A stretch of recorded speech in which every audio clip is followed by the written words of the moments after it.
बिस्मिल्लाहिर्रहमानिर्रहीम। अस्सलामु अलैकुम। आज हम डिस्कस करेंगे कि ortho para and Meta position ये किसे कहते हैं या हम इसको किस तरह फाइंड करेंगे, और आया ये इसका जो पोजीशन है ये फिक्स होता है या ये चेंज होता है या ये चेंज हो सकता है।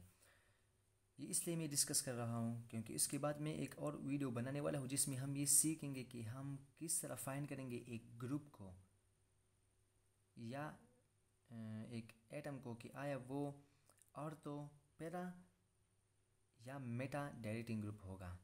तो इससे पहले ये ज़रूर है कि हम ये जानें कि ये कैसे कहते हैं ortho para and Meta position को। तो चलिए शुरू करते हैं। चूँकि ये रिलेटेड है बेंजीन के साथ तो इसलिए चलो हम बेंजीन से स्टार्ट करते हैं, ठीक है ना। तो बेंजीन का मॉलिक्यूलर फार्मूला क्या होता है? C6H6 इसका मॉलिक्यूलर फार्मूला है। इसका स्ट्रक्चर फार्मूला किस तरह होता है? तो ये है इसका एक स्ट्रक्चर फार्मूला जिसमें ये कार्बन, ये जो 6 कार्बन ये रिप्रेजेंट करता है कार्बन को, और हर एक कार्बन के साथ हाइड्रोजन अटैच होता है। और इस स्ट्रक्चर में क्या है कि कार्बन के दरमियान alternate double and single bond मौजूद है। Double bond, single bond, double bond and single bond, इस तरह ये मौजूद है। लेकिन ये बात याद है कि बेंजीन में क्या होता है, ये जो पाई बॉन्ड्स है, ठीक है ना, ये डीलोकलाइज होते हैं। डीलोकलाइज होते हैं क्या मतलब है? मतलब कि इसका जो पोजीशन होता है ना ये फिक्स नहीं होता, ये अपनी पोजीशन को चेंज करता है। ये यहाँ पे शिफ्ट हो जाता है तो इस तरह ये वाला यहाँ पे शिफ्ट हो जाता है, ये वाला यहाँ पे शिफ्ट हो जाता है। यहाँ पे क्या है, बेंजीन में डीलोकलाइजेशन है, और जहाँ पे डीलोकलाइजेशन हो, ठीक है ना, वहाँ पे फिर रेजोनेंस फिनोमेना होता है। और जहाँ पे रेजोनेंस फिनोमेना होता है तो इसमें हम क्या करते हैं कि फिर हम एक कंपाउंड के लिए क्या करते हैं, एक से ज़्यादा स्ट्रक्चर्स को ये ड्रा करते हैं। तो यहाँ पे हम एक और स्ट्रक्चर बेंजीन के लिए ड्रा करते हैं, और वो ये है कि ये जो बॉन्ड्स है पाई बॉन्ड, यहाँ पे ये जो पोजीशन है ये इन्होंने चेंज किया है, ठीक है ना। तो यहाँ पे ये इस तरह बन जाते हैं।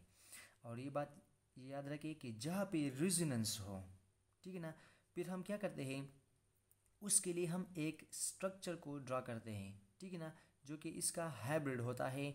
तमाम रेजोनेंस स्ट्रक्चर्स का हाइब्रिड होता है, और इस स्ट्रक्चर को हम नाम देते हैं रेजोनेंस हाइब्रिड स्ट्रक्चर। तो ये बेंजीन का रेजोनेंस हाइब्रिड स्ट्रक्चर है। और ये जो हम रेजोनेंस स्ट्रक्चर्स ड्रा करते हैं पॉसिबल एक कंपाउंड के लिए, उसको हम नाम देते हैं रेजोनेटिंग स्ट्रक्चर्स या कंट्रीब्यूटिंग स्ट्रक्चर्स या कैनोनिकल स्ट्रक्चर्स, ठीक है ना। तो अब यहाँ पे ये जो रेजोनेंस हाइब्रिड स्ट्रक्चर है बेंजीन का, ये हम इस तरह ड्रा करते हैं कि हम इसके अंदर क्या करते हैं, एक सर्कल को ड्रा करता है। ये सर्कल क्या शो करता है कि जो पाई इलेक्ट्रॉन्स है ये डीलोकलाइज है, ठीक है ना। अब डीलोकलाइजेशन का क्या होता है और कहाँ पे पॉसिबल होगा, तो इस पर मैंने एक वीडियो ये बनाई है, आप वो देख सकते हैं। तो चूँकि बेंजीन में क्या है, ये डीलोकलाइजेशन है, ठीक है ना। अब यहाँ पे देखिए ये आपके पास क्या है, ये एक बेंजीन है, ठीक है ना।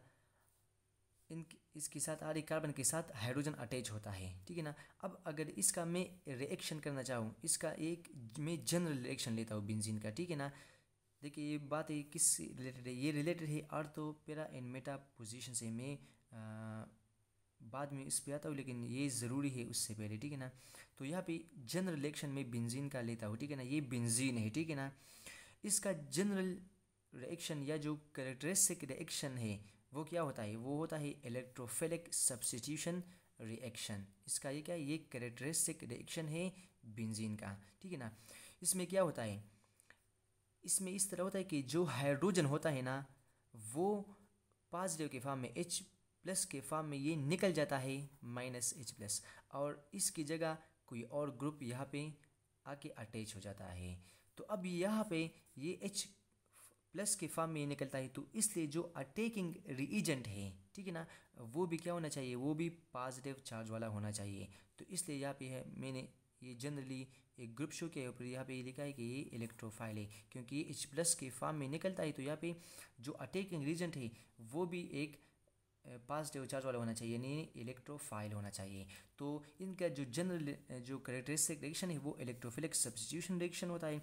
और इसमें क्या होता है कि इलेक्ट्रोफाइल आके एक इलेक्ट्रोफाइल आके दूसरे इलेक्ट्रोफाइल को क्या करता है, सब्स्टिट्यूट करता है, रिप्लेस करता है। तो यहाँ पे ये जो हाइड्रोजन है ये इलेक्ट्रोफाइल रिप्लेस करता है दूसरा इलेक्ट्रोफाइल, ठीक है ना। तो इसलिए हम इसको कहते हैं कि ये इलेक्ट्रोफिलिक सब्स्टिट्यूशन रिएक्शन है। लेकिन अब इसमें ये बात याद रखें कि ये रिएक्शन से पहले, ठीक है ना, इस रिएक्शन से पहले यहाँ पे जितने भी हाइड्रोजन थे, यहाँ पे भी हाइड्रोजन है, यहाँ पे भी है, यहाँ पे 6 हाइड्रोजन है, ठीक है ना, ये सब क्या थे, ये सिमेट्रिकल थे, ठीक है ना। इनकी जो नेचर है, जो बॉन्डिंग है या जो इन्वायरमेंट है, ये सब क्या है, ये सेम है।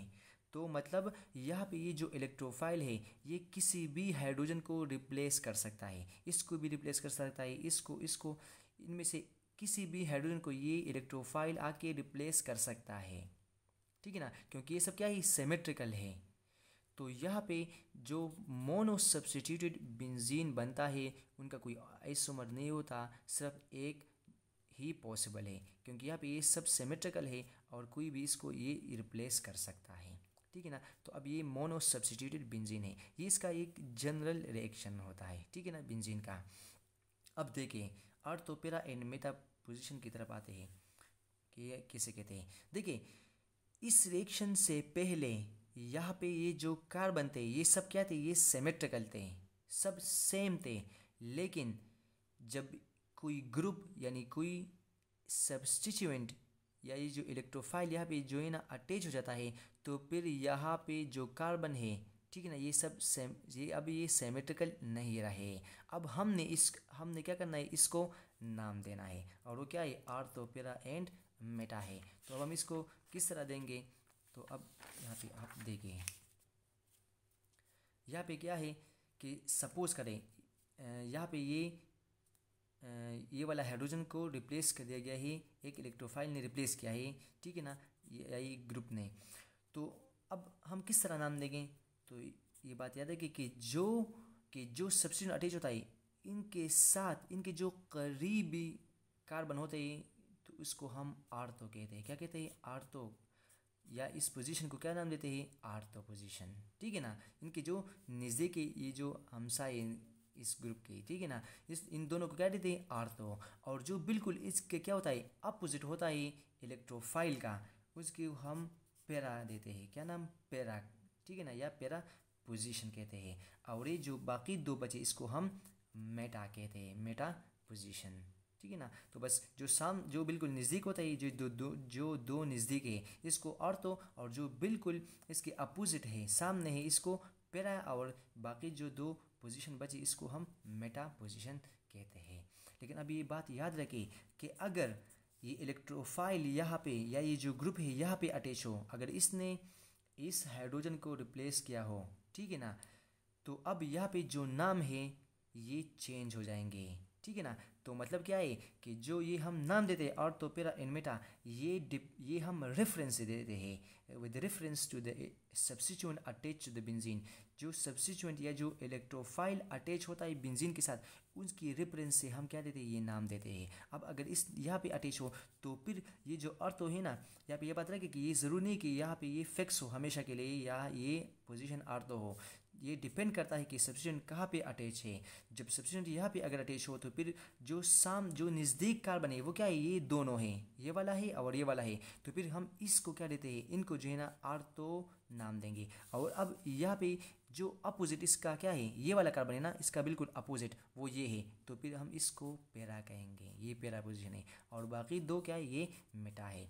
इस तरह अगर ये सब्स्टिट्यूएंट यहाँ पे अटैच होता तो फिर ये वाला और ये यहाँ पे, अब इसके नज़दीक क्या है, ये वाला है और ये वाला है, जो इसके क्या है, जो हमसाए कार्बन वो ये है और ये, फिर हम इसको क्या देते हैं, इन दोनों को आर्थो कहते, और इसका जो अपोजिट है ये वाला, इसको पैरा, और ये दोनों फिर मेटा पोजीशन होते हैं। तो मतलब ये जो हम नाम देते हैं, ये बात याद रखें कि हम ये रेफरेंस से देते हैं, सब्स्टिट्यूएंट के रेफरेंस है कि कहाँ पे ये अटैच है, तो मतलब कि ये फिक्स नहीं होते, ठीक हुई ना बात।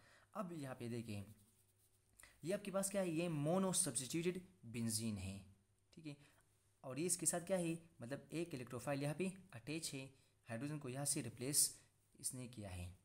अब अगर मैं इसका एक और सब्स्टिट्यूशन रिएक्शन करना चाहूँ, ठीक है ना, यानी अगर एक और इलेक्ट्रोफाइल में ऐड करना चाहूँ इस मोनो सब्स्टिट्यूटेड बेंजीन में, तो मैंने बताया कि बिफोर रिएक्शन, ठीक है ना, यहाँ पे जो हाइड्रोजन थे वो सब सिमेट्रिकल थे, लेकिन जब एक इलेक्ट्रोफाइल यहाँ पे अटैच हो जाता है तो फिर यहाँ पे जो हाइड्रोजन है वो सिमेट्रिकल नहीं रहते, ठीक है ना। अब इस इलेक्ट्रोफाइल, ये जो सेकंड इलेक्ट्रोफाइल है, या तो ये अर्थ पोजीशन जो है ना, इनमें से एक पोजीशन पे अटैच हो सकता है, यानी यहाँ से हाइड्रोजन को रिप्लेस कर सकता है, या इस पैरा पोजीशन पे अटैच हो सकता है, या ये जो मेटा पोजीशन है यहाँ पे अटैच हो सकता है। तो अब यहाँ पे जब सेकंड इलेक्ट्रोफाइल इसके साथ अटैच हो जाता है, हाइड्रोजन को रिप्लेस कर देता है, और तो जो डाई सब्स्टिट्यूटेड बेंजीन बनता है, ठीक है ना। अब इनके क्या होते हैं, 3 आइसोमर्स बनते हैं, क्योंकि देखिए पहले जो हाइड्रोजन थे वो सब सिमेट्रिकल थे, सेम थे, उनकी इन्वायरमेंट सेम थी, लेकिन जब एक इलेक्ट्रोफाइल अटैच हो जाता है तो फिर यहाँ पे हाइड्रोजन ये सिमेट्रिकल नहीं रहते, और यहाँ पे इलेक्ट्रोफाइल इन तीनों जगहों में से एक जगह पे यहाँ पे अटैच हो सकता है, ठीक है ना, किसी भी जगह पर। तो यहाँ पे ये आर्थो वाला पे जगह पे अटैच है, यहाँ पे ये मेटा पे, और यहाँ पे ये पैरा पोजीशन पे ये अटैच है। तो यहाँ पे 3 आइसोमर्स पॉसिबल है डाई सब्स्टिट्यूटेड बेंजीन के लिए। अब यहाँ पे जो सेकंड इलेक्ट्रोफाइल है वो कहाँ पे अटैच होगा, ऑर्थो पे, पैरा पे, या मेटा पोजीशन पे। तो ये डिसाइड करता है कौन, ये डिसाइड करता है ये जो फर्स्ट इलेक्ट्रोफाइल है, ये डिसाइड करता है कि ये जो सेकंड इलेक्ट्रोफाइल है इसने कहाँ पे अटैच होना है, ठीक है ना। तो ये फर्स्ट इलेक्ट्रोफाइल ये डिसाइड करेगा या डायरेक्ट करेगा सेकंड इलेक्ट्रोफाइल को कि कहाँ पे अटैच हो जाए। तो इसमें से ये अब हम इसका जो ये जो पहला सब्स्टिट्यूशन अटैच होता है ना, तो इनकी कुछ इफेक्ट होते हैं, ठीक है ना, बेंजीन पे। एक होता है इसका कि ये डिसाइड करे कि सेकंड इलेक्ट्रोफाइल कहाँ पे अटैच होना है, ठीक है ना। और इस इफेक्ट को क्या कहते हैं, हम डायरेक्टिव इफेक्ट कहते हैं या ओरिएंटेशन इफेक्ट कहते हैं, ठीक है ना। और इसका एक और भी इस इफेक्ट है बेंजीनिंग पर, वो है इसकी एक्टिविटी पर, कि आया इस इलेक्ट्रोफाइल या पे जो फर्स्ट इलेक्ट्रोफाइल ये अटैच है, आया इसकी प्रेजेंस में इसकी रिएक्टिविटी ये बढ़ेगी या ये कम होगी, ठीक है ना, ये इंक्रीज करेगी इसकी रिएक्टिविटी को या डिक्रीज करेगी। तो ये भी डिसाइड करता है ये फर्स्ट इलेक्ट्रोफाइल, ठीक है ना।